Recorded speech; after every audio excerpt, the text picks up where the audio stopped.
I'm going to share with you today how I clean my house without expending too much energy. Give me a foot if you agree.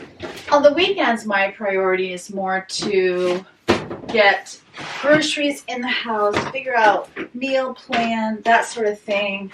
See if the refrigerator needs to be cleaned out, the pantry needs to be organized. It doesn't tend to be cleaning time. I mean, cleaning happens, but not necessarily focused projects that I don't get to do any other day. So Monday can be a great time to just go around the house, see what needs to be dusted, see if the kitchen floor needs to be washed, which mine does, and do that sort of thing. So although it will be nice to have that in a weekend setup so that I don't have to do that during the week, it's just not my reality. So Mondays can be a really great time to check in with each room and see what needs to be washed or dusted. So that's what we're going to do today. And I really hope it motivates you in your own home. And it doesn't have to be on a Monday. It can be any day of the week, but just a day to check in with the floors. And even if you did like 15 minutes a day and just picked one thing every day, by the end of the week, your house would be sparkling. The dishes. The dishes are always where I have to start, no matter how much I try to avoid it. And there are so many times where I do not film them because I'm like, you can't watch me do dishes every single day. But, it happens because we're all doing dishes every single day, right? Amen? Amen. So I'm going to do them dang dishes. And I'm just getting them put away real quick. And that saves me time. It saves you time if you can get your family to put their dishes in the dishwasher as soon as they eat. And maybe if you don't have a dishwasher, you could have a dishpan that sits on the countertop and people could rinse their dishes and put them in the dishpan. And the reason for that would be then it wouldn't clutter up the sink. It's so annoying when you need to wash your hands or you're cooking and the sink is full of dirty dishes and you can't even do what you want to do until you get those dishes out of the sink. So I don't know about you, but for me, if I didn't have a dishwasher, I think a dishpan on the countertop where people could be putting their dirty dishes that are hopefully rinsed would be so much better than wrestling with dishes in the sink. I always feel like not keeping up with emptying the dishwasher, my punishment is those dishes are going to end up in the sink. And so I'm quickly getting them out of the sink right now so that I can have a clear sink. And I always use my foot to close the dishwasher. I mean, why bend over? My foot does just as well. And then this, what do you call this thing? Oh, I heard Michelle from my Everyday Wife Life saying that whenever she is filming, she forgets words. I have the same problem. We're going to call it a soup pot right now. And then I'll suddenly think of what it's actually called. But I use this thing so often. I use it for chili and for soups. I use it to fry things that are going to end up in the crock pot. I love this thing so much. It is very heavy though, and I store it up above the stove. And speaking of which, some people have asked if I have ever thought about putting a microwave up there. Yes, I have. But because of the soffit that we have with the lights, I can't get it high enough above the oven to be to code. So I could do that for myself and just break the code, but then selling the house, it would be a problem if I ever did sell the house. Plus, it's a safety reason, so I guess it would be a bad idea to break the rules. Now it's off to the living room. This is my second priority. This, things can end up on end tables that don't belong there. I have to say, lately, though, I have been easily the messiest person in the house, leaving things out and not putting them away. Ugh. So I'm getting this blanket folded. I was putting this blanket on the chair and putting a pillow against it, but now I've switched and I'm putting the gray blanket on the chair because I have the yellow lemon stuff. And this just shows how dirty the floor is that I'm about to vacuum. Just balls of cat hair. I used to vacuum daily when my Dyson was new, and now that it's really old and I could use a new one or a new vacuum, I don't do it every day because it's just not as encouraging and fun to me anymore. So I'm getting it back. It only takes 5 minutes, and this is why I love having a cordless vacuum. I don't know what kind of magic not having a cord is, but I feel like I could zip through the entire house in 10 minutes with a cordless vacuum. The only reason I would have to stop is you don't have the biggest area on the planet to store all the dust and dirt. And if I let too much cat hair get in to the vacuum container, then it does clog the filter. So I do like to empty it after each room, and you'll see when I'm done how much came out of this one little room. I don't have huge rooms in the house, but with cats, and if you have dogs, you know what I'm talking about. So much fur. I've actually been thinking about putting a thin bookshelf in this spot right here. I don't think if it didn't come out into the room very far, and I could test one of my bookshelves in the basement just to see. Usually I hate bookshelves because papers tend to gather. When you have a family, they're prolific writers, just papers, papers, papers. And I'd be fine with it if it was only books and wasn't a place to gather junk. So I'm getting this vacuumed up. I'm not pulling out furniture or anything like that. In fact, look, just doing that, look at how much I got. It was such a mess. So I feel like things are in the basic order. So now I can do things a little bit deeper. So I'm going back to the kitchen, and I did sweep because I'm about to use my steamer. But I did just sweep last night, so I didn't have a ton to sweep up. Oh, no, I'm not sweeping. First, I need to wipe things down. This island, it's like wear your glasses, Karen, when you're wiping things down, because there was a lot stuck onto the island that I know has been there for more than a day, and I know I wipe this thing more than once a day. So when you see me stop on a spot, that's something that's kind of stuck there and didn't get cleaned when we were wiping it other days. And I would say I do it more than once a day. And anybody else who's going to use the island, we always wipe it down because cats. So whenever we're going to use the island, we wipe it down. And there was a lot of crud on here. I was a little bit surprised. Now I'm getting to the countertops. You know, people say that white will show dirt. I beg to differ. I've had wood color things. I think dark things show more dirt because of the contrast than white. And this countertop is white with gray specks in it, and you do not see anything on this countertop. It's pretty amazing, unless it's like bright red tomato sauce. So if this is solid surface is what it's called. We got it at Lowe's. I'm really liking it. And then when they brought it in and installed it, the installer said for a couple $100 you could have it resurfaced. So I've been very happy with it overall, for sure. Sometimes I feel like because it's so smooth, it's very easy. Even if the cleaner left residue and I run my hand across the counter, I can feel it. That does bother me a little bit. I don't think I would get that with a stone surface like quartz or granite, but that counter was very dirty. I was trying to show you with my paper towel, but it was too quick.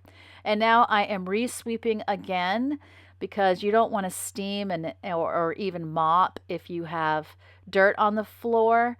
So the reason I used to vacuum my floor all the time, but I will say because my Dyson is older, it's not as good at getting up sand. And we have a gravel driveway. The cats have kitty litter that they track.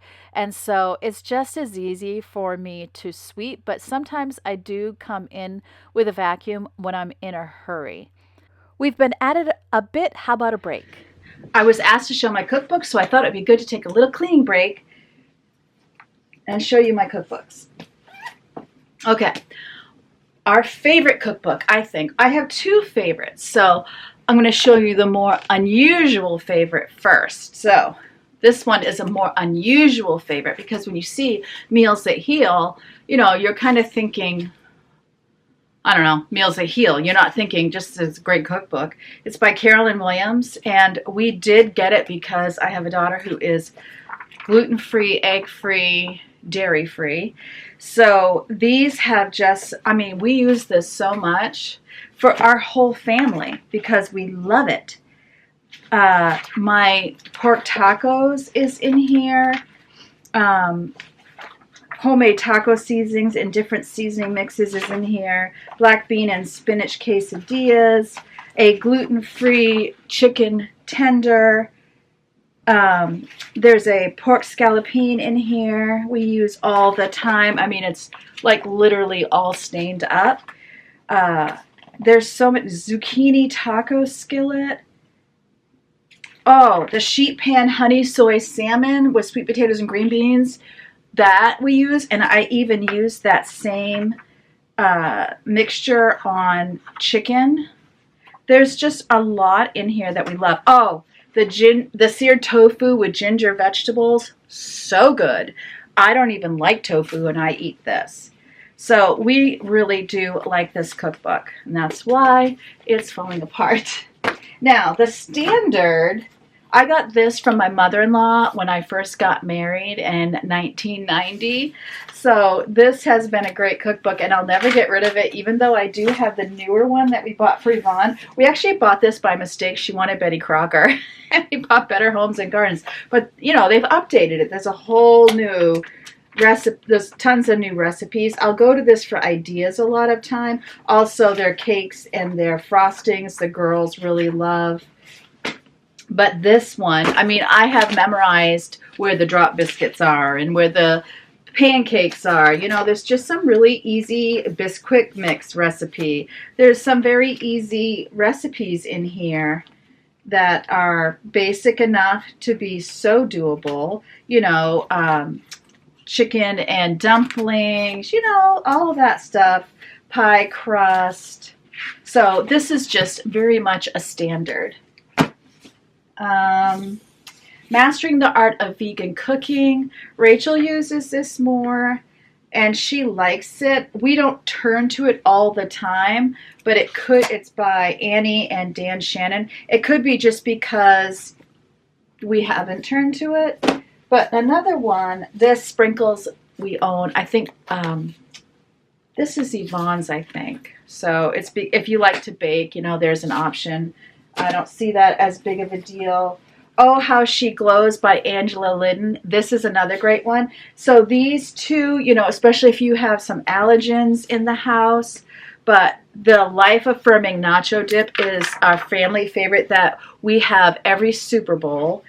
And there's no cheese in it, and it tastes cheesy from cashews and nutritional yeast, but it is so good. The Summer Harvest Tortilla Soup is another one of our staples that we eat year-round. This is a really great cookbook. So I would say these two, outside of the Better Homes Standard, are our two favorites. And I would say the one that comes in third is Oh, How She Glows Every Day, which is the sequel, of course, to Oh, How She Glows. You can see how I have marked bookmarks in here, like guacamole, but we have kind of our own guacamole thing. Hummus, if you want to make your own hummus, Rachel's done that. It was good. A glow bowl, you know, that sort of thing. So this has been a great one for ideas. We don't use it as much, but cast iron tofu, learning how to treat tofu. I need to read that, actually. I'm always just asking Rachel. Loaded sweet potatoes. Actually, I need to put that on the list. The girls would love that. Love that. Garlic, avocado, lime juice, sea salt, onions, garlic, chili powder, cumin, black beans. Yeah, we need to put this. Green onions. That would be a fun thing. Deliciously Ella is another one that my daughter Rachel really likes. If you have allergens, I think she uses this more for the bake stuff. But there's like focaccia, berry scones with coconut cream, you know. There's a lot of fancy ones. But out of all of these, this is a standard. And then the newer one is just as good, in my opinion, for just basic cooking. This one I don't want to live without, and I really don't want to live without this one. And this is the thing is, I always think, well, we don't need cookbooks anymore because online. But because I'm always trying to link the recipes that I use, I have noticed that a lot of these recipes are definitely not online. So if there is still purpose to having cookbooks, could you find something similar? Absolutely.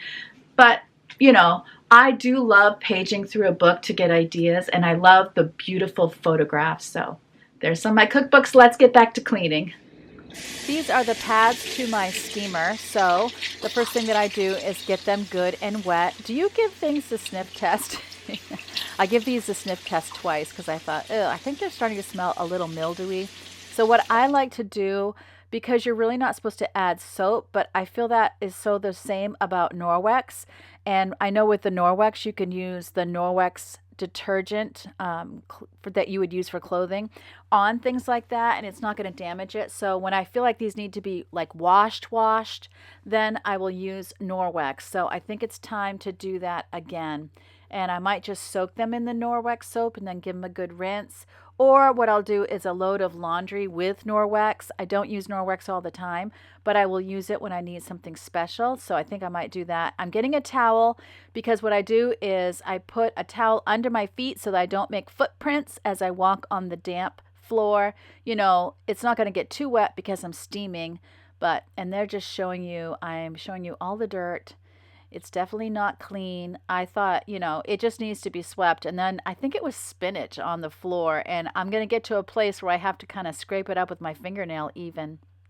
But I do love my steamer. I do feel like it cleans better than a regular mop.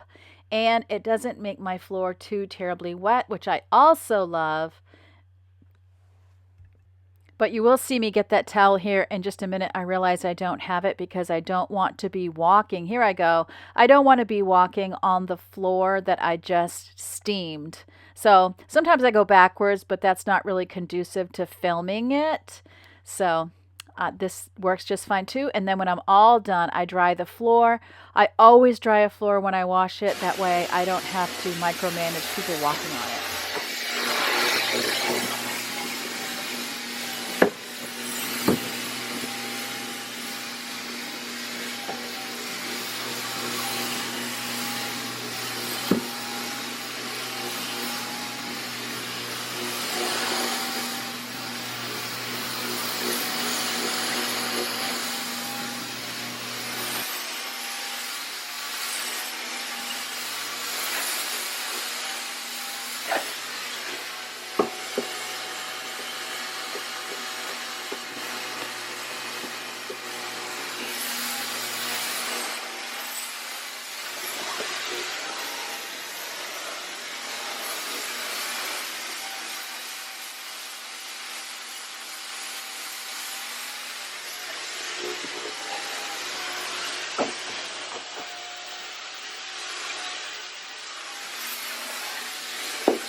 There is something so satisfying in washing a kitchen floor, I have to say. It just makes me feel good about the world when my kitchen is clean and the floor is cleaner.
That basket on my ottoman is my newest Amazon find. I wanted something to put our remote control in, and I also put the coasters in there, and I have a candle. I would never light that candle though because I have cats, but I would love to get like a short little flower arrangement that matches the flowers on the wall behind the couch. So I will be on the lookout for that. I'm kind of excited about it, you know. I couldn't find my sprayway. I think I'm out of glass cleaner. So I was using a glass cleaning wipe and it was a little bit dry. I need to use those up because they're drying out. I was trying to show you here how completely filthy this is, but it did not even do it justice because there were like cup rings and that sort of thing on here. So I had to really get to wiping. I hope this is motivating to you today. I am, if you're new here, I'm a mom of 7, I'm a wife, and I do a lot of decluttering on here on YouTube, a lot of cleaning, some DIYs, decorating, and if that sounds like something you enjoy, I would invite you to subscribe, take a look at my old videos, if that helps you to decide if you would like to subscribe so that YouTube will let you know whenever I upload a new video. And of course, it does help me too. I don't want to misrepresent. Subscribing definitely helps me too, and it is completely free. So I'm going over this with a disinfecting wipe. I like to use natural cleaners that are as natural as possible. And one of the reasons is, for example, on my toilet, I want to use a more natural cleaner because I'm about to use a harsh cleaner on the inside of the toilet. I don't want to have to worry about what cleaners I am mixing and whether or not I'm going to be creating deadly fumes. So I don't want to worry about ammonia if I'm going to be using bleach, for example. And I am always dusting the toilet. Oh my goodness, between the dryer and the heater right there and the toilet paper, there's always plenty of dust on the toilet. My husband was like, "You don't look like you're getting a very good camera shot of that." It's so funny because now he's a YouTuber, you know. And I was like, okay, it's a toilet. Nobody wants a close up of my toilet.